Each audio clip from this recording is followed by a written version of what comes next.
શું વાત કહો 60 દીએ નથી આ તલના એક રૂપી પણ આમાં કાંઈ ન ઘટે એવું.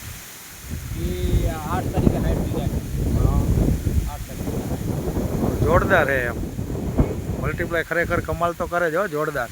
કેટલામું વરા હે આપણે તો હા જોરદાર હે એમાં કાંઈ ન ઘટે.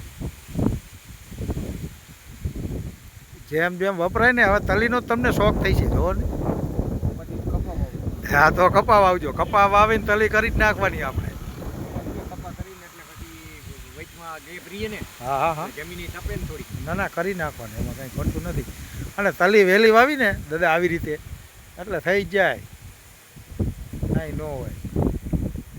હજી તો આ માનો ને આપણે ચોથો મહિનો ચાલુ થયો ને ચોથા મહિનાને એમાં નીકળી જાય 5 ને 6 આપણી પાસે 2 વધે તપી જાય. હા 5માં 1.5 મહિનો તપવાનો ટાઈમ છે આપણી પાસે. 1.5 મહિનો આરામથી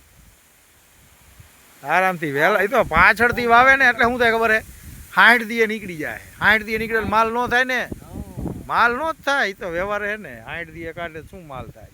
બાકી તારી ફૂટ ને ગ્રીનરી ને કાંઈ ઘટે જ નહીં. આખો પ્લોટ જેવો. હા એમ મારું કહેવાનું થાય.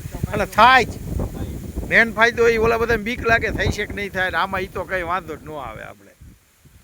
એ મેન ફાયદો તલીમાં એ છે. તલી તો ઉનાળે વાવી જ દેવાની ને એમાં હવે આપણી પાસે મલ્ટીપ્લાય છે કૃષિ બલમ ને મેજિક રૂટ. હા